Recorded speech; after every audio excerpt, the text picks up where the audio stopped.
के बारे में अध्ययन किया और उसके बाद प्योरीफिकेशन ऑफ मेटल के बारे में अध्ययन किया। तो प्योरीफिकेशन ऑफ मेटल के बारे में अभी तक हम लोगों ने बाय लिक्विडिफिकेशन मेथड यानी कि लिक्वेशन या द्रावलन विधि के बारे में अध्ययन किया और उसके बाद डिस्टिलेशन आसवन विधि के बारे में हम लोगों ने चर्चाएं की। आज हम लोग ऑक्सीकरण ऑक्सीडेशन मेथड के बारे में चर्चा करेंगे। तो इस विधि द्वारा क्या है ये ऑक्सीकरण? तो इस विधि द्वारा अपरिष्कृत धातु यानी कि क्रूड मेटल से आसानी से ऑक्सीकृत होने वाली अशुद्धियों का ऑक्सीकरण किया जाता है।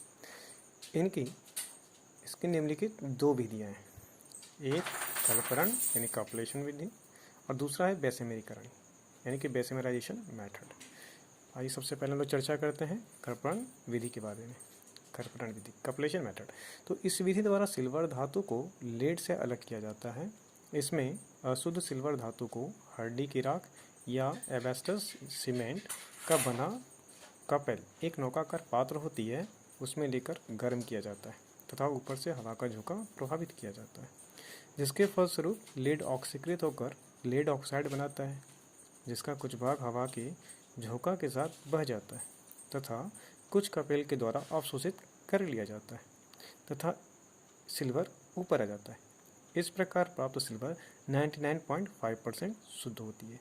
तो अभी हम लोग कर्पण विधि के बारे में चर्चा कर रहे थे। आइए आगे हम लोग चर्चा करते हैं बेसमीकरण विधि के बारे में। तो बेसमीकरण विधि क्या है, जिसे हम लोग बेसेमराइजेशन मेथड भी कहते हैं। तो इस विधि के द्वारा अपरिष्कृत धातु यानी क्रूड मेटल में सिलिका मिलाकर एक विशेष प्रकार की भट्टी जिसे परिवर्तक कहते हैं में डाला जाता है और उसमें हवा का झोंका प्रभावित किया जाता है। इस प्रकार अशुद्धियाँ ऑक्साइड के रूप में परिवर्तित हो जाती है तथा धातु की प्राप्ति होती है। इस विधि द्वारा आर्सेनिक, फास्फोरस आदि अशुद्धियों को दूर किया जाता है। फोर्थ है वो चौथे पढ़ते हैं दंत विधि यानी कि पॉलिंग मेथड। तो इस विधि द्वारा परिष्कृत धातु को एक बड़े से पात्र में गिलाते हैं और एक हरी लकड़ी के दंड जिसे लोग ग्रीन वुडन स्टिक कहते हैं से हिलाते हैं। ग्रीन वुडन स्टिक से गैसीय हाइड्रोकार्बन जैसे कि मैथेन हो गया, इथेन हो गया इत्यादि मुक्त होती है तथा धातु के ऑक्साइड के द्वारा ऑक्सीकृत होकर धातु को रिड्यूस कर देते हैं, अर्थात धातु ऑक्साइड को धातु में अपचयित कर देते हैं। इस विधि द्वारा कॉपर का शोधन किया जाता है। उसके बाद है इलेक्ट्रो रिफाइनिंग यानी कि विद्युत शोधन विधि। तो इस विधि द्वारा कॉपर, चांदी, सोना, Au, Zn और एल्यूमिनियम, जिंक और एल्यूमिनियम इत्यादि धातु को शुद्ध किया जाता है। इसमें अशुद्ध धातु का एनोड तथा शुद्ध धातु का कैथोड बनाया जाता है तथा इसे उसी धातु के लवण के घोल में डुबो दिया जाता है। इसमें विद्युत धारा प्रभावित करने के फलस्वरूप घोल से धातु का आयन जो है कैथोड पर शुद्ध धातु के रूप में जमा होता है तथा एनोड से अशुद्ध धातु घुलकर घोल में जमा हो जाता है। इस प्रकार अशुद्धियाँ बर्तन के नीचे रह जाती हैं और इन अशुद्धियों को एनोड मड कहते हैं।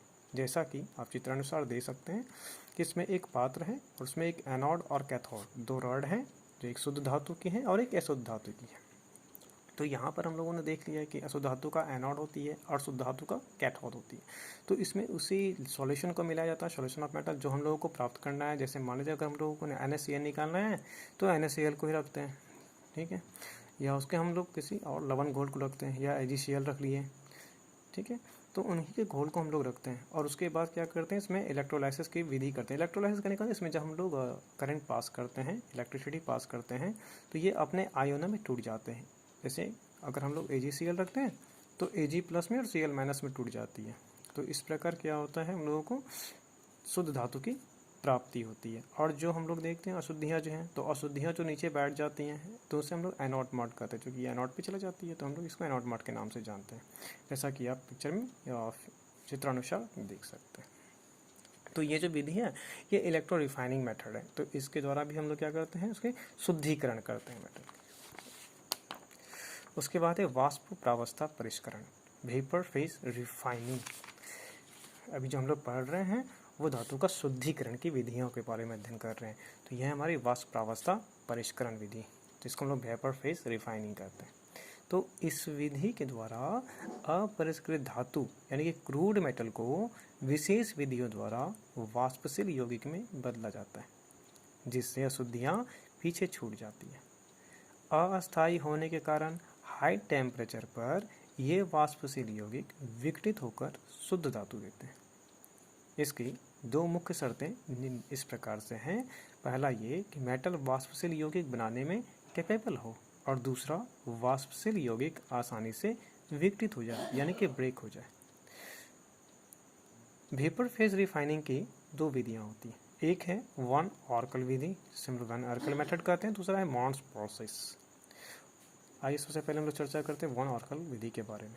तो इस विधि द्वारा अशुद्ध या अपरिष्कृत धातु को उपयुक्त पदार्थ के साथ गर्म करके उसमें उपस्थित शुद्ध धातु को वाष्पशील अस्थायी यौगिक में परिवर्तित करते हैं, जिससे अशुद्धियाँ पीछे छूट जाती हैं।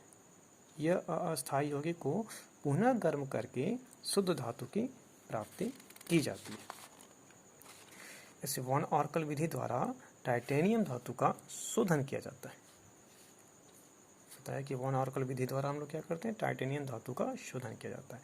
इसे निम्न प्रकार से हम लोग देखते हैं। नीचे समीकरण है इसकी, किस प्रकार से हम लोग इसका जो केमिकल रिएक्शन करते हैं। जैसे टाइटेनियम है, आयोडाइड के साथ में ये लगभग 500 केल्विन टेम्परेचर पर जब रिएक्ट होती है तो यहाँ पर टाइटेनियम टेट्रा आयोडाइड बन जाती है। यह एक अस्थायी यौगिक होती है। सेकेंड स्टेप में फिर क्या होता है, इसी टाइटेनियम टेट्रा आयोडाइड को फिर 1700 केल्विन टेम्परेचर पर गर्म करते हैं तो टाइटेनियम की प्राप्ति होती है, जिसे हम लोग शुद्ध धातु कहते हैं। फिर सेकेंड मेथड है मॉन्ड विधि, जिसको हम लोग कहते हैं मॉन्ड्स प्रोसेस। तो इस विधि के द्वारा निकेल धातु का शोधन किया जाता है। इस विधि में परिष्कृत धातु को कार्बन मोनोऑक्साइड के साथ गर्म करते हैं, जिससे निकेल कार्बोनिल में बदल जाती है। यह अस्थायी यौगिक को पुनः गर्म करके शुद्ध निकेल की प्राप्ति की जाती है। इसे हम लोग निम्न प्रकार से प्राप्त करते हैं। जैसे निकेल को कार्बन मोनोऑक्साइड के साथ लगभग 330 से 350 केल्विन टेम्परेचर पे गर्म करते हैं तो निकेल कार्बोनिल की प्राप्ति होती है। और फिर पुनः निकेल कार्बोनिल को हम लोग लगभग 450 से 417 केल्विन पर टेम्परेचर पे गर्म करते हैं तो शुद्ध निकेल की प्राप्ति होती है। तो इन दो विधियों के द्वारा हम लोग वेपर फेज रिफाइनिंग की जो विधियां हैं, वन ऑर्कल मेथड और वॉन्स प्रोसेस, ये काफ़ी इंपॉर्टेंट है, एग्जाम वगैरह में भी कई कई पूछी जाती है। उसके बाद है वर्ण प्रक्रम यानी कि क्रोमेटोग्राफी यानी क्रोमेटिक ग्राफी भी इसे कहते हैं हम लोग। तो क्रोमेटोग्राफिक मेथड के बारे में चर्चा करते हैं। तो इस विधि में क्या होते हैं, किसी मिश्रण में उपस्थित विभिन्न अवयव अधिशोषक एब्जॉर्बेंट द्वारा अलग अलग परतों में एब्जॉर्ब अधिशोषित होते हैं। मिश्रण के विभिन्न अवयव अधिशोषक स्तंभ में भिन्न भिन्न ऊंचाइयों पर अधिशोषित होती है।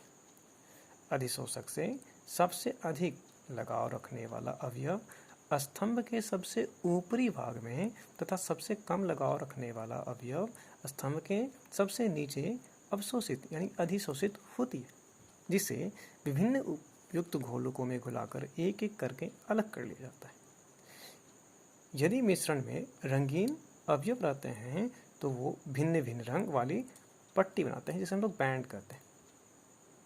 और अधिशोषक से मिश्रण के विभिन्न घटकों के अलग अलग करने तथा उचित विलायक अथवा घोल द्वारा पुनः प्राप्ति इल्यूशन कहलाती है। जैसे कि हम लोग चित्रानुसार देख सकते हैं कि यहाँ पर दो अलग अलग हैं। तो हम लोगों ने क्या किया, सबसे पहले मिश्रण बनाया है। तो मिश्रण में जैसे A+ B+ इस प्रकार से अधिशोषक लगे हुए हैं, एल्यूमिनियम लगे हुए हैं। तो ये अलग अलग परतों के द्वारा क्या होते हैं ना, एब्जॉर्ब हो जाते हैं। जैसे कांच प्लस रुई भी है, तो ये अलग अलग परतों में जाकर चले गए।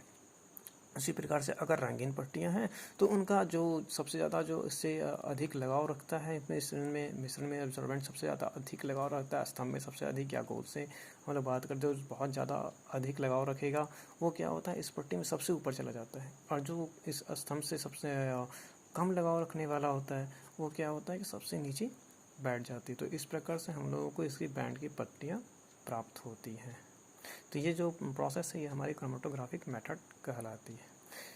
अगर आपको ये वीडियो अच्छी लग रही है, जानकारी अच्छी लग रही है तो इसे लाइक करें, सब्सक्राइब करें और बेल आइकन का बटन दबाएं, ज़्यादा से ज़्यादा शेयर करें। धन्यवाद।